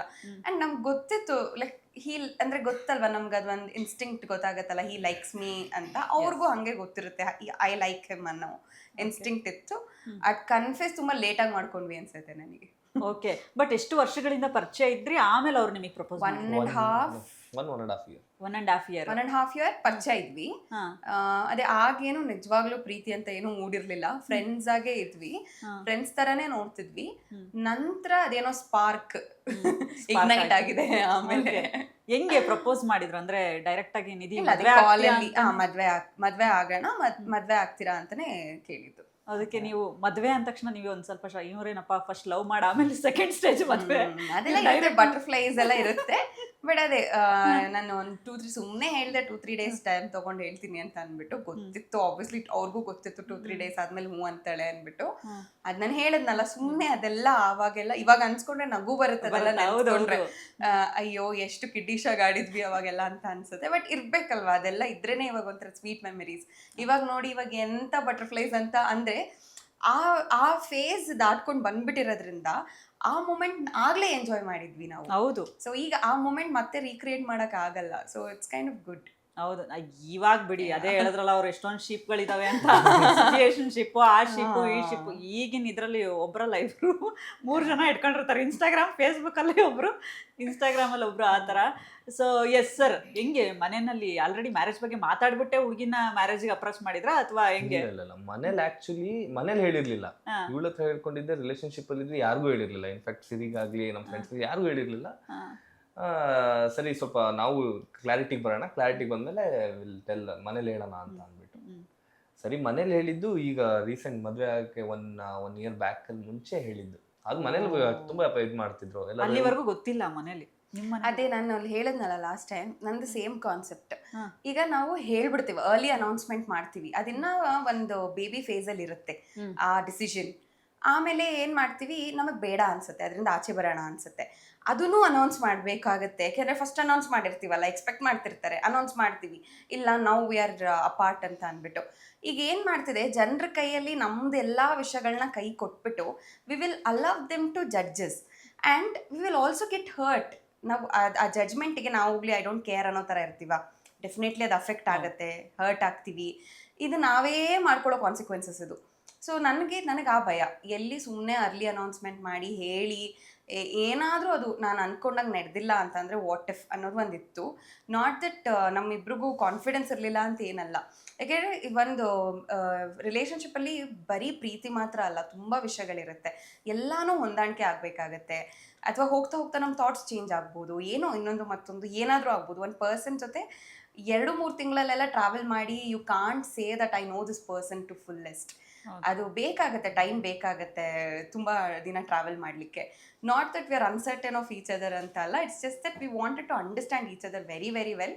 ನಾವಿಬ್ರು ಶೋರ್ ಆಗಿ ಮದುವೆ ಆಗೋಣ ಅಂದಾಗ ಹೇಳೋಣ ಅಂತ ಅಂದ್ಬಿಟ್ಟೆ ನಾವು ಸ್ವಲ್ಪ ಯಾರಿಗೂ ಹೇಳಿರಲಿಲ್ಲ. ಬಟ್ ತುಂಬ ಜನಕ್ಕೆ ಗೊತ್ತಿತ್ತು, ಅಲ್ಲಲ್ಲೇ ನಮ್ಮ ಸರ್ಕಲಲ್ಲಿ ಗೊತ್ತಿತ್ತು. ಅಂದ್ರು ಅದೇ ಈ ವಿಡಿಯೋಸ್ ಎಲ್ಲ ಮಾಡ್ಬೇಕಾದ್ರೆ ಯಾಕೆ ಇವರಿಬ್ರು ಜೊತೆಲೇ ಮಾಡ್ತಾರೆ, ಯಾಕೆ ಇವರಿಬ್ರು ಜೊತೆಲೇ ಇರ್ತಾರೆ ಯಾವಾಗ್ಲೂ, ಅದೆಲ್ಲ ಗೊತ್ತಾಗತ್ತಲ್ಲ ಜನಕ್ಕೆ. ಅದು ಅಫಿಷಿಯಲ್ ಅನೌನ್ಸ್ಮೆಂಟ್ ಅಷ್ಟೇ, ಅಫಿಷಿಯಲ್ ಆಗಿ ಹೇಳಿರ್ಲಿಲ್ಲ ಅಷ್ಟೇ. ಓಕೆ, ಬಟ್ ಆಲ್ರೆಡಿ ನಿಧಿ ಅವರು ಸಿಕ್ಕಾಬಟ್ಟೆ ಫೇಮಸ್ ಇದ್ರು ಈ ಟಿಕ್ ಟಾಕ್ ಮಾಡೋದ್ರಲ್ಲೆಲ್ಲ. ಸೊ ಅವಾಗ ಏನಾದ್ರು ಭಯ ಆಗಿತ್ತಾ, ನಿಧಿ ಅವರಿಗೆ ತುಂಬಾ ಟಿಕ್ ಟಾಕ್ ಅಲ್ಲೆಲ್ಲ ಫೇಮಸ್ ಇದಾರೆ, ಏನಪ್ಪ ನಾನು ಬಿಟ್ಟೋಗ್ಬಿಡ್ತಾಳೆ, ಆ ಥರದ್ದು ಏನಾದ್ರು ಇತ್ತಾ ಅಥವಾ ಹೇಗೆ ಅಂತ? ಆಲ್ರೆಡಿ ನೀವು ಕಮಿಟ್ ಆಗ್ಬಿಟ್ಟಿದ್ರಾ ನೀವು ಅವಾಗ? ಕಮಿಟ್ ಆಗಿದ್ವಿ, ಒಂದೇ ಗ್ಯಾಂಗ್ ಮೆಂಬರ್ ಇದ್ರಲ್ಲಿದ್ವಿ, ಒಂದೇ ಗ್ರೂಪ್ ಆಫ್ ಫ್ರೆಂಡ್ಸ್ ಅಲ್ಲಿ ಇದ್ವಿ. ಸೊ ಅದು ಏನ್ ಬಾದರ್ ಆಗಿ ಇನ್ನೊಂದು ಏನ್ ಗೊತ್ತಾ, ಟಿಕ್ ಟಾಕ್ ನೋಡೋರಿಗೆ ಮಾತ್ರ ನಾವು ಗೊತ್ತು ಅಷ್ಟೇ. ಇನ್ನು ಎಷ್ಟು ಡಿಫ್ರೆಂಟ್ ಟೈಪ್ ಆಫ್ ಆಡಿಯನ್ಸ್ ಇದಾರೆ ಅಲ್ವಾ. ಸೀರಿಯಲ್ ನೋಡೋರ್ಗೆ ನಾವ್ ಯಾರು ಅಂತಾನೆ ಗೊತ್ತಿರಲ್ಲ, ಅಂಡ್ ಫಿಲ್ಮ್ ನೋಡೋರ್ಗೆ ನಾವ್ ಯಾರು ಅಂತ ಗೊತ್ತಿರಲ್ಲ. There are vast audience. To be very honest, ಅವ್ರಿಗೆ ನಾವು ಯಾರು ಅಂತ ಗೊತ್ತಿರಲ್ಲ. ಸೊ ಅಂದ್ರೆ ಇಟ್ಸ್ ಜಸ್ಟ್ ಇವಾಗ ಒಂದು ಸ್ಮಾಲ್ ಕ್ರೌಡ್ ಅಷ್ಟೇ. ಈಗ ನಾವೇ ಹಂಗೆ ಅನ್ಕೊಂಬಿಟ್ರೆ ದೊಡ್ಡ ಆರ್ಟಿಸ್ಟ್, ಈವನ್ ಸೀರಿಯಲ್ ಆರ್ಟಿಸ್ಟ್ಗಳು, ಮೂವಿ ಆರ್ಟಿಸ್ಟ್ಗಳು, ಅವರೆಲ್ಲ ಪಾಪ ಏನೋ ಹೇಳಲೇಬಾರ್ದು, ಉಸಿರು ಬಿಟ್ರೆ ಏನೋ ಒಂದು ಬರ್ದ್ಬಿಡ್ತಾರೆ, ಅದು ಕಷ್ಟ ಆಗುತ್ತೆ. ಆ ಥರ ನಮ್ದ್ರಲ್ಲಿ ಯಾವತ್ತೂ ಹಂಗೆ ಅನ್ನಿಸ್ಲೇ ಇಲ್ಲ. ಯಾಕೆಂದ್ರೆ ಲೈಕ್ ಐ ಟೋಲ್ಡ್, ಏನು ಅಂತ ಒಂಥರ ಓವರ್ ಕ್ರೌಡ್ ಹೋದ ಕಡೆ ಎಲ್ಲ ಜನ ಮುತ್ತಾಕ್ಬಿಡ್ತಾರೆ ಅನ್ನೋ ಥರ ಏನಿಲ್ವಲ್ಲ. It was decent audience. So ಏನು ಆ ಥರ ಪ್ರಾಬ್ಲಮ್ ಆಗಲಿಲ್ಲ. ಓಕೆ, ನಿಧಿ ಅವರಲ್ಲಿ ಯಾವ ಗುಣಗಳು ನಿಮಗೆ ತುಂಬಾ ಇಷ್ಟ ಆಗಿದ್ದು? ಮದುವೆಗಿಂತ ಮುಂಚೆ ಹಿಂಗೆ ಇದ್ರಾ ಅಥವಾ ಮದುವೆ ಆದ್ಮೇಲೆ ಇನ್ನೇನಾದ್ರು ಚೇಂಜಸ್ ಕಾಣಿಸ್ತಿದನ? ಅವ್ರಿಗೆ ಹೇಳ್ತಾ ಇದ್ದೀರಾ? ಅವ್ರಿಗೇನೆ ಅವ್ರ ಆನ್ಸರ್ ಮಾಡ್ತಿಲ್ಲ, ಅವ್ರನ್ನ ಮಾತಾಡ್ಸ್ತೀನಿ. ಚೇಂಜಸ್ ಏನಿಲ್ಲ ಅಂದ್ರೆ ಫಿಲ್ಟರ್ ಏನು ಇಟ್ಕೊಳ್ಳಲ್ಲ. ಈಗ ಯಾರೇ ಒಪಿನಿಯನ್ ಏನೇ ಇರ್ಲಿ ಎಲ್ಲ ಡೈರೆಕ್ಟ್ ಆನ್ ಫೇಸ್. ನಿಮ್ದು ಮಾತಾಡಕ್ ನಿಮ್ ಜೊತೆ ಇಷ್ಟ ಇಲ್ವಾ, ನಾನು ನಿಮ್ ಜೊತೆ ಮಾತಾಡಕ್ ಇಷ್ಟ ಇಲ್ಲ ಅನ್ನೋದು. ಅಂದ್ರೆ ಏನು ಫಿಲ್ಟರ್ ಇಟ್ಕೊಳ್ಳಲ್ಲ, ಮನ್ಸಲ್ಲಿ ಇಟ್ಕೊಂಡು ಸುಮ್ನೆ ನಾಟಕ ಆಡೋದು ಆ ಥರ ಎಲ್ಲ ಇಲ್ಲ. ಸೊ ಅದು ತುಂಬಾ ಇಷ್ಟ ಆಗುತ್ತೆ. ಓಕೆ, ಆಸ್ ಅ ವೈಫ್ ಆಗಿ ನೋಡಕ್ ಇಷ್ಟಪಡ್ತಿದ್ರಾ ಅಥವಾ ಆಸ್ ಅ ಲವರ್ ಆಗಿ ನಿಧಿ ಚೆನ್ನಾಗಿದ್ಲಪ್ಪ ಒಂಥರ ಆ ಥರ ಎಲ್ಲ ಹೇಳಿದ್ನಲ್ಲ, ಎಲ್ಲ ಹಿಂದಕ್ಕೆ ಇಟ್ಬಿಟ್ಟು ಫ್ರೆಂಡ್ಶಿಪ್ ಲೈನ್ ನನಗೆ ತುಂಬಾ ಇಷ್ಟ ಆಗುತ್ತೆ. ಫ್ರೆಂಡ್ಶಿಪ್ ಲೈನಲ್ಲೇ ಇಷ್ಟ ಆಗುತ್ತೆ, ಏನು ಚೇಂಜ್ ಆಗಿಲ್ಲ ನಿಧಿ ಅವ್ರಾಗಾದ್ರೆ? ನಮ್ಗೆ ಈಗಲೂ ನಾವು ಮದುವೆ ಆಗಿ ನಾವು ಮದುವೆ ಆಗಿದ್ದೀವಿ, ನಾವು ಗಂಡ ಹೆಂಡತಿ ಅನ್ನೋದಕ್ಕಿಂತ okay we are good friends ಅನ್ನೋದೇ ಇದು ಬರೋದು, ಫೀಲಿಂಗ್ಸ್ ಜಾಸ್ತಿ. Okay, super. ಆ್ಯಂಡ್ ನೀವು ಯಾವಾಗಲೂ ಅವ್ರ ಜೊತೆಲಿ ಇರ್ತೀರಾ, ನಾನು ನೋಡ್ತಿರ್ತೀನಿ, ಯಾಕಂದರೆ ತುಂಬ ಹೆಲ್ಪ್ ಮಾಡ್ತಿದ್ರಿ ಅವ್ರಿಗೆ. ಸೊ ಎಷ್ಟು ಸಪೋರ್ಟಿವ್ ಆಗಿದ್ದೀರಾ ಸರ್ ನೀವು ಅವ್ರಿಗೆ? ಸಪೋರ್ಟ್ ಏನು ಮಾಮೂಲಿ, ಏನು ಮಿನಿಮಲ್ ಡ್ಯೂಟೀಸ್ ಏನಿದೆ ಅಷ್ಟೇ, ಅದು ಬಿಟ್ಟರೆ minimal duties with minimal talks. ಅದೇ ಅನ್ಕೋತೀನಿ ನಾನು, ಅವ್ರ ಹತ್ರ ಒಂಚೂರು ಲಾಂಗ್ ಲೆಂತಿಯಾಗಿ ಮಾತಾಡ್ಸೋಣ ಅಂತ ಅವ್ರು ರೆಡಿ ಇಲ್ಲ ಮಾತಾಡೋಕ್ಕೆ. ಇಲ್ಲ, ಅವರು ಮಾತಾಡ್ತಾರೆ. ಅಂದ್ರೆ ಹೆಂಗೆ ಅಂದ್ರೆ ಫ್ರೆಂಡ್ಸ್ ಜೊತೆ ಇದ್ರೆ ನಿಲ್ಸೋದೇ ಇಲ್ಲ, ಮಾತಾಡ್ತಾನೆ ಇರ್ತಾರೆ. But in generally he shies away with people, ಆ ಥರ ಮಾಡ್ತಾರೆ. ಏನ್ ಮಾಡ್ಕೊಂಡಿರೋದು ನೀವು? IT ಸೆಕ್ಟರ್ ಅಲ್ಲಿ ಇದ್ದೀನಿ, IT ಸಾಫ್ಟ್ವೇರ್ ಇಂಜಿನಿಯರ್. ಓಕೆ, ಈ ಫೀಲ್ಡ್ ಇಂದ ಈ ಫೀಲ್ಡ್ ಏನೋ ಡಿಫ್ರೆನ್ಸ್ ಹೆಂಗ್ ಅನ್ಸುತ್ತೆ ನಿಮ್ಗೆ ಹೇಗೆ ಅಂತ ಹೇಳಿ? ಬಿಕಾಸ್ ಈ ವರ್ಕಲ್ಲೂ ನೀವು ಇನ್ವಾಲ್ವ್ ಆಗ್ತಾ ಇದ್ದಿದ್ದನ್ನ ನಾನು ನೋಡ್ತಾ ಇದ್ದೆ. ಸೊ ಯಾ, ತುಂಬಾ ಡಿಫ್ರೆನ್ಸ್ ಇರುತ್ತೆ. ಡಿಫ್ರೆನ್ಸ್ ಇದೆ, ಅಲ್ಲಿ ಬೇರೆಯವ್ರಿಗೋಸ್ಕರ ಕೆಲಸ ಮಾಡ್ತಾ ಇರ್ತೀವಿ, ನಮಗೋಸ್ಕರ ಕೆಲಸ ಮಾಡ್ತಿದ್ದೀರಾ ಅಂತ. ಓಕೆ ಅದು ಒಂಥರ ಒಳ್ಳೇದೇ, ಯಾಕೆಂದ್ರೆ like I told earlier also, ಅವ್ರ ಕತೆಗಳು ಅವ್ರು ಬಂದು ಸಾಯಂಕಾಲ ಹೇಳ್ತಾರೆ, ನನ್ನ ಕತೆಗಳು ಬಂದು ನಾನು ಸಾಯಂಕಾಲ ಹೇಳ್ತೀನಿ. And most of the times ನಾವು ಮೀಟ್ ಆಗ್ಲಿಕ್ಕೆ ಆಗಲ್ಲ. ಮುಂಚೆ ಆದ್ರೂ ಕೋವಿಡ್ ಟೈಮಲ್ಲೆಲ್ಲ ಅವ್ರಿಗೆ ವರ್ಕ್ ಫ್ರಮ್ ಹೋಮ್ ಇರ್ತಿತ್ತು. ಇವಾಗ ಹೈಬ್ರಿಡ್ ಸಿಸ್ಟಮ್ ಅಥವಾ ಆಫೀಸ್ಗೆ ಹೋಗಿ ಬರಬೇಕು ಅನ್ನೋದೆಲ್ಲ ಇದೆ, ಅಥವಾ ವರ್ಕ್ ಲೆವೆಲ್ ಅಪ್ ಆಗ್ತಿರ್ತಾರೆ ಅಲ್ವಾ. ಆಗ he was a new joinee, now his an expert. So ಇವ್ರ ಫೀಲ್ಡಲ್ಲಿ ಇವ್ರಿಗೆ ಪ್ರಮೋಷನ್ ಸಿಕ್ಕಿರುತ್ತೆ, ಕೆಲಸಗಳು ಜಾಸ್ತಿ, ಜವಾಬ್ದಾರಿಗಳು ಜಾಸ್ತಿ ಇರುತ್ತೆ. ಮೋಸ್ಟ್ ಆಫ್ ದ ಟೈಮ್ ಸಿಗಕ್ಕಾಗಲ್ಲ. ಇವಾಗ ನಮ್ದು ಹೊಸ ಸ್ಟುಡಿಯೋ ಆಗಿದೆ, ಒಂದಷ್ಟು ಶಿಫ್ಟಿಂಗ್ ಥಿಂಗ್ಸ್ ಇದೆ ಅಂತ ನಾವು is here since a week. ಇಲ್ಲ ಅಂದ್ರೆ ಸಿಗಲ್ಲ. ಈವ್ನಿಂಗ್ ನಾವು ಮೀಟ್ ಮಾಡ್ತೀವಿ. ಆ ಥರ ಬೆಳಗ್ಗೆ ನಾನು ಈ ಕಡೆ ಬಂದರೆ ಬೆಳಗ್ಗೆ ಅವ್ರು ಆ ಕಡೆ ಹೋಗ್ತಾರೆ. ವೈಟ್ ಫೀಲ್ಡ್ ಕೋರ್ಮಂಗ್ಲ ಹತ್ತತ್ರ ಸಿಲ್ಕ್ ಬೋರ್ಡ್ ಹತ್ತತ್ರ ಅವ್ರದ್ದು ಆಫೀಸ್ ಇರೋದು. ಸೊ ಈವ್ನಿಂಗ್ ಬಂದ್ಮೇಲೆ ನಮ್ಗೊಂದು ಕಾಂಟೆಂಟ್ ಇರುತ್ತೆ, ಲೈಕ್ ಅವ್ರದ್ದು ಏನಿದೆ ಅವ್ರು ನಂಗೆ ಹೇಳ್ತಾರೆ, ನಂದೇನಿದೆ ನಾನು ಹೇಳ್ತೀನಿ. ಒಂದೇ ಜಾಗದಲ್ಲಿ ಇದ್ದಾಗ ಸ್ವಲ್ಪ ಜಗಳಗಳು ಜಾಸ್ತಿ ಆಗುತ್ತವೆ, ಈ ಥರ ಇದು ಜಾಸ್ತಿ ಆಗುತ್ತೆ ಅಂತ. ಆ್ಯಂಡ್ ಡಿಫ್ರೆಂಟ್ ಇದ್ದಾಗ ಸ್ವಲ್ಪ ಸ್ಪೇಸ್ ಸಿಕ್ಕುತ್ತೆ ನಮ್ಗೂನು. ಓಕೆ, ಹಂಗಾಗಿ ನಿಮ್ದು ಯಾವ ಊರು ಬೇಸಿಕಲಿ? ಚನ್ನಪಟ್ಟಣ. ನೀವು? ನಮ್ದು ಹಾಸನ, ಚನ್ನರಾಯಪಟ್ಟಣ. ಚನ್ನರಾಯಪಟ್ಟಣ. ಹಳೇಬೀಡು ಪಪ್ಪದು, ಮಮ್ಮಿದು ಚನ್ನರಾಯಪಟ್ಟಣ. ಓಕೆ, ಸೊ ಇವ್ರದ್ದು ಚನ್ನಪಟ್ಟಣ. ಓಕೆ, ಮನೆಯಲ್ಲೆಲ್ಲ ಒಪ್ಕೊಂಡ್ರ ನಿಧಿಯವ್ರು? ಏನಾದ್ರು ಪ್ರಾಬ್ಲಮ್ ಆಯ್ತಾ? ಎಂತ ಪ್ರಾಬ್ಲಮ್ ಆಗಿಲ್ಲ. ಅಲ್ಲ, it was too good to be true. ನಮ್ದು ಸ್ಟೋರಿ ಹೆಂಗಿದೆ ಅಂದ್ರೆ, ನಮ್ಮ ಮನೇಲಿ ಸ್ವಲ್ಪ ನಾನು ಎಲ್ಲಾ ಗೈ ಫ್ರೆಂಡ್ಸ್ ಜೊತೆ ಒಂದೇ ತರ ಇರ್ತಿದ್ದೆ. ಸೊ ನಮ್ಮ ಮನೇಲಿ ಏನೂ ಡೌಟ್ ಬಂದಿಲ್ಲ, ಇವಳು ಒಬ್ರನ್ನ ಲವ್ ಮಾಡ್ತಿದ್ದಾರೆ, ರಿಲೇಶನ್ಶಿಪ್ ಅಲ್ಲಿ ಇದ್ದಾಳೆ ಅಂತ ಏನೂ ಡೌಟ್ ಬಂದಿಲ್ಲ, ಎಸ್ಪೆಷಲಿ ಈ ನನ್ನ ಫ್ರೆಂಡ್ ಸರ್ಕಲ್ ಅಲ್ಲಿ. ಆ್ಯಂಡ್ ನಾನು ಒಂದಿನ ಹೇಳ್ತೀನಿ, ಓಕೆ ಆಗ್ತಾ ಇದೆ, ಏಜ್ ಆಗ್ತಾ ಇದೆ ಏನೇನು ಅಂದ್ಕೊಂಡು ಹೇಳ್ತೀನಿ, ಈ ಥರ ಮದುವೆ ಆಗ್ಬೇಕಂತ ಅನ್ಕೊಂತಿದ್ದೀವಿ, ಈ ಥರ ಇದೆ ಅಂತೆಲ್ಲ ಹೇಳ್ತೀವಿ. ಆ್ಯಂಡ್ ಫಸ್ಟು ಪಪ್ಪ ಮಮ್ಮಿ ಏನು ಯಾರು ಅಂತೆಲ್ಲ ಕೇಳಿದಾಗ ಶ್ರೇಯಸ್ ನನ್ನ ಬೆಸ್ಟ್ ಫ್ರೆಂಡ್, ನನ್ನ ಕ್ಲೋಸ್ ಫ್ರೆಂಡ್, ನಮ್ಮ ಮನೆಗೆ ಯಾವಾಗಲೂ ಬಂದು ಹೋಗಿ ಮಾಡ್ತಿರ್ತಾರೆ. ಶ್ರೇಯಸ್ ನನ್ನ ಫ್ರೆಂಡ್ ಪುನೀತ್ ಗೊತ್ತು, ಇವರೆಲ್ಲ ನಮ್ಮ ಹುಡುಗರು ಅನ್ನೋದು ಗೊತ್ತು ನಮ್ಮ ಅಪ್ಪ ಅಮ್ಮಂಗೆ.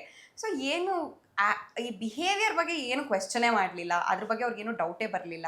ಸೊ ಒಂದಷ್ಟು ಏನು ಅಪ್ಪ ಅಮ್ಮ ತಿಳ್ಕೊಬೇಕು ಆ ಕ್ವೆಶನ್ಸ್ಗಳೆಲ್ಲ ಕೇಳ್ಕೊಂಡ್ರು. And they felt secured, okay ಪರವಾಗಿಲ್ಲ ಅಂತ ಅವ್ರಿಗೂ ಒಂದು ನಂಬಿಕೆ ಬಂತು. ಆ್ಯಂಡ್ ಇನ್ನೊಂದು, ನಾನು ಕೂಡ ಆ ಮೂಮೆಂಟಲ್ಲಿ ನಾನು ನನ್ನ ಸ್ವಂತ ಕಾಲ ಮೇಲೆ ನಿಂತಿರ್ತೀನಿ. ಸೊ ಅವ್ರಿಗೂ ಏನು ಅಬ್ಬಬ್ಬ ಮಗಳು ರೆಸ್ಪಾನ್ಸಿಬಲ್ ಆದ್ಲು, ಆಬ್ವಿಯಸ್ಲಿ ಅವಳು ಒಳ್ಳೆ ಡಿಸಿಷನ್ ತೊಗೋತಾಳೆ, ನಾವೇನು ಇನ್ಪುಟ್ಸ್ ಕೊಡಬೇಕು ಅನ್ನೋದಿಲ್ಲ ಅನ್ನೋದು ಅವ್ರ ತಲೆಗೆ ಬಂತು ಅನಿಸುತ್ತೆ. ಆ್ಯಂಡ್ ಇವತ್ತು ಹಿಂಗೆ ಮಾತಾಡಿ ಒಂದು 2-3 ಡೇಸಲ್ಲೇ ಮಾತುಕತೆ ಸ್ಟಾರ್ಟ್ ಆಯಿತು. ಹೂ ಮುಡ್ಸೋ ಶಾಸ್ತ್ರ ಎಲ್ಲ ಒಂದು ವಾರದಲ್ಲಿ ಆಗೋಯ್ತು. 1 ಮಂತಲ್ಲಿ ಎಂಗೇಜ್ಮೆಂಟೇ ಇಟ್ಬಿಟ್ರು. ನಾನೇ ಯಾಕಾದ್ರೂ ಇಷ್ಟು ಬೇಗ ಹೇಳ್ಬಿಟ್ನೋ ಅನ್ನೋ ಥರ ರಿಗ್ರೆಟ್ ಮಾಡ್ಕೊಳಕ್ಕೆ ಸ್ಟಾರ್ಟ್ ಮಾಡಿಬಿಟ್ಟೆ. Everything vent so quick. And ಇಷ್ಟು ಬೇಗ ಮುಗ್ದೇ ಹೋಯ್ತಾ ಆ ಥರ ಅನ್ನಿಸ್ತು. ಏನು ನಮ್ಮ ಮನೆಯಿಂದ ಏನೂ ಪ್ರಾಬ್ಲಮ್ ಇಲ್ಲ, ಅವ್ರ ಮನೆಯಿಂದನೂ ಏನೂ ಅಡ್ಡಿನೇ ಇಲ್ಲ. ಲೈಕ್ ಐ ಟೋಲ್ಡ್, ನಾನು ನನ್ನ ಸ್ವಂತವಾಗಿ ನಾನು ರೆಸ್ಪಾನ್ಸಿಬಲ್ ಆಗಿದ್ದೀನಿ, ಅವ್ರ ಸ್ವಂತವಾಗಿ ಅವ್ರು ರೆಸ್ಪಾನ್ಸಿಬಲ್ ಆಗಿದ್ದಾರೆ. It could be financially or whatever reason. So no ಅನ್ನೋಕ್ಕೆ ಏನು ಕಾರಣಗಳೇ ಇಲ್ಲ ಇಲ್ಲಿ. ಆ್ಯಂಡ್ ಎಲ್ಲಾನು ದೊಡ್ಡವ್ರದ್ದು ಒಂದಷ್ಟು ಇರುತ್ತಲ್ಲ, ಅಲೈನ್ಸ್ ಕಮ್ಯುನಿಟಿ ಒಂದೇ ಇರಬೇಕು, ಫಾರ್ಚುನೇಟ್ಲಿನೋ ಅನ್ಫಾರ್ಚುನೇಟ್ಲಿನೋ ಅದು ಒಂದೇ. ಸೊ ಏನು ಅಡ್ಡಿ ಬಂದಿಲ್ಲ ಆ ಥರ. ಅವ್ರಿಗೆ ಎಲ್ಲ ಕೂಡ ಬಂತು, ಜಾತಕನೇ ನೋಡಿಲ್ಲ. Very nice. ಜಾತಕನೇ ನೋಡಿಲ್ಲ. ಕರೆಕ್ಟ್ ಎಂಗೇಜ್ಮೆಂಟ್ ಟೈಮಲ್ಲಿ, ಮದುವೆ ಟೈಮಲ್ಲೆಲ್ಲ ಜಾತಕ ಅವರು ಹೇಳಲಿಲ್ಲ, ಅಂದ್ರೆ ನನ್ನ ಇನ್ಲಾಸ್ ಸೈಡು ಏನು ಹೇಳಲಿಲ್ಲ. ನಮ್ಮ ಮನೇಲೂ ಅದನ್ನೆಲ್ಲ ನೋಡಲ್ಲ. ನಾವು ಇಷ್ಟಪಡ್ಬೇಕಾದ್ರೆ ನೋಡ್ತೀವಲ್ಲ, ಗೂಗಲ್ ಮಾಡ್ತೀವಿ, ಎಷ್ಟು ಬರುತ್ತೆ ಅದ್ರ ಕೌಂಟ್ ಮೇಲೆ ಇದೆ, ಅದನ್ನ ನಾವು ಮಾಡ್ಕೊಂಡಿದ್ವಿ ಸುಮ್ಮನೆ ಫನ್ ಆಗಿ. ಅದು 32 ಇದು ಔಟ್ ಆಫ್ 36 ಅಷ್ಟು ಬಂದಿತ್ತು. ಅಂಡ್ ಅವರೇ ಏನು ಅಂದ್ರೆ, ಇವರೇ ಮಕ್ಳೇ ಚೆನ್ನಾಗಿದಾರಲ್ಲ, ನಾವೇನ್ ಜಾತಕ ನೋಡೋದು, ಅವೆಲ್ಲ ನೋಡಿದ್ರೆ ಸಮಟೈಮ್ಸ್ ಮನ್ಸು ಕೆಡುತ್ತೆ, ಅದು ಇದು ಬರುತ್ತೆ ಮಾತುಗಳು, ಅದೆಲ್ಲ ಮಾಡ್ಕೊಳ್ಳೋದು ಯಾಕೆ ಅಂತ. ನಮ್ಮ ಮನೇಲೂ ಸ್ವಲ್ಪ ಬ್ರಾಡ್ ಮೈಂಡೆಡ್ ಇದ್ದಾರೆ.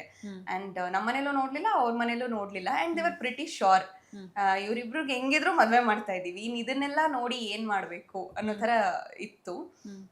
ಏನು ಆ ಥರ ಆಗಲೇ ಇಲ್ಲ. ಇನ್ಫ್ಯಾಕ್ಟ್ ನನಗೀಗ ಬೇರೆಯವ್ರ ಮದುವೆಗಳದ್ದು ಇವೆಲ್ಲ ಕೇಳ್ತಿರ್ತೀನಲ್ಲ, ಪ್ರಾಸೆಸ್, ಜಾತಕ ನೋಡ್ತಾ ಇದ್ದಾರೆ, ಡೇಟ್ ಇದೆ, ಅದು ಇದು ಅಂತೆಲ್ಲ ಹೇಳ್ತಿರ್ತಾರಲ್ಲ, ಅವಾಗ ಹೌದಾ ಈ ಥರ ಎಲ್ಲ ಇದೆಯಾ ಅಂತ ಅನ್ಕೊಂತಿರ್ತೀನಿ. ನಮ್ಮ ಮನೆಯಿಂದ ಆ ಥರ ಏನೂ ಅನ್ನಿಸ್ಲಿಲ್ಲ ನಮ್ಮ ಮನೆಗಳಲ್ಲಿ. ಓಕೆ, ಶ್ರೇಯಸ್ ಅವರೇ, ಎನಿ ಸಜೆಷನ್ಸ್? ಈಗ ಒಂದು ಹುಡುಗಿನ ಸೆಲೆಕ್ಟ್ ಮಾಡಬೇಕು ಅಂತಂದರೆ ಯಾವ ವಿಚಾರಗಳನ್ನು ತಲೆಯಲ್ಲಿ ಇಟ್ಕೊಂಡು ಮಾಡ್ಬೇಕು? ಯಾಕಂದರೆ ಈಗ ಪಾಪ ಆ ಸಿಚುಯೇಷನ್ಶಿಪ್ಪು ಅದು ಇದು ಏನೇನೋ ಬಂದಿದೆ. ಸೊ ಎಸ್, ಯಾಕಂದರೆ ತುಂಬ ಲಾಂಗ್ ಟರ್ಮ್ ರಿಲೇಷನ್ಶಿಪ್ನ ನೀವು ಮೇಂಟೈನ್ ಮಾಡ್ಕೊಂಡು ಬಂದಿದ್ದು. ಇದು ನಿಧಿ ಅವ್ರು ಆನ್ಸರ್ ಮಾಡೋಂಗಿಲ್ಲ, ನೀವೇ ಮಾಡಬೇಕು. ನಿಧಿ ಅವರೇ, ಅವರು ಒಳ್ಳೆ ಕಾಫಿ ಹೊಡಿಬೇಕಾರೆ ಹೇಳು ಆ ಥರ ಹೇಳ್ತಾ ಇದ್ದಾರೆ. ಅಲ್ಲ ಈಗ ಅವ್ರು ಮಾತಾಡೋದು ಈಗ ತುಂಬಾ ಕಡಿಮೆ. ಏನಾದ್ರೂ ಜಗಳ ಆದ್ರೂನು ಕೈ ಹಿಡ್ಕೊಂಡು ಯಾರು ಬೈದಿದ್ದು ನನ್ ಗಂಡಂಗೆ ಅಂತಾರಲ್ಲ ಆ ತರ ಕ್ಯಾರೆಕ್ಟರ್ ನಂದು. ಇರ್ಲಿ ಹೋಗ್ಬಿಡು ಬಿಟ್ಬಿಡು ಪರವಾಗಿಲ್ಲ ಫರ್ಗೆ ಮಾಡ್ಬಿಡು ಅನ್ನೋ ಕ್ಯಾರೆಕ್ಟರ್ ಅವ್ರದ್ದು. ಸೊ ಮಾತಾಡಲ್ಲ ಅಂತಿಲ್ಲ, ತುಂಬಾ ಮಾತಾಡ್ತಾರೆ, Okay. ತುಂಬಾ ಮಾತಾಡ್ತಾರೆ. ಅರೆ ಕ್ಲೋಸ್ ಸರ್ಕಲ್ಸ್ ಜೊತೆ ಅಷ್ಟೇ. ಇಲ್ಲ ಅಂದ್ರೆ ಹಿಸ್ ಮೋರ್ ಒಂಥರ ಕ್ವೈಟ್ ಇದು. ಅವ್ರಿಗೆ ಭಯ, ನಾನೇನ್ ಮಾತಾಡ್ತೀನಿ, ನಮ್ಮ ಮನೇಲಿ ಏನೇನ್ ನೋಡ್ತಾರೆ, ನನ್ ಸುತ್ತಮುತ್ತಲಿರೋರು ಏನೇನ್ ನೋಡ್ತಾರೆ ಅಂತ. ನಾನ್ ಸ್ವಲ್ಪ ಐ ಡೋಂಟ್ ಕೇರ್ ಆಟಿಟ್ಯೂಡ್ ತರ, ಅವ್ರು ಸ್ವಲ್ಪ ಹಿ ಮೈಂಡ್ಸ್ ಅಬೌಟ್ ಇಟ್. ಅದಕ್ಕೆ ಹಿಸ್ ಥಿಂಕಿಂಗ್. ನಿಧಿ ಅವ್ರ ಬಗ್ಗೆ ಹೇಳಿ, ಬ್ರೀಫ್ಲಿ ಎಕ್ಸ್ಪ್ಲೈನ್. ಬ್ರೀಫ್ ಎಕ್ಸ್ಪ್ಲೈನ್ ಮಾಡ್ಬೇಕು ಅಂದ್ರೆ ಅದೇ ನೀವು ಆಗ್ಲೇ ಸಿರಿ ಹೇಳ್ದಂಗೆ ಏನು ಕೇಳೋದೇ ಬೇಡ, ಕೇಳಕ್ಕಿಂತ ಮುಂಚೆ ಶಿಲ್ ಅರ್ಥ ಮಾಡ್ಕೊಂತಾಳೆ. ಸುಮ್ಮನೆ ನಮ್ಮ ಬಿಹೇವಿಯರ್ ನೋಡ್ತಾಳೆ, ಡೈಲಿ ನೋಡ್ತಾಳೆ. ಓಕೆ ಇವತ್ತೇನೋ ಒಂಚೂರು ಚೇಂಜಸ್ ಇದೆ, ಏನೋ ತಪ್ಪಾಗಿರ್ಬೇಕು, ಏನೋ ಬೇಜಾರಾಗಿರ್ಬೇಕು, ಅವಳೇ ಅವಳೇ ಅರ್ಥ ಮಾಡ್ಕೊಂಡು ಎಲ್ಲ ಹೇಳಕ್ಕೂ ಮುಂಚೆನೆ ಅವಳೇ ಅರ್ಥ ಮಾಡ್ಕೊಂಡು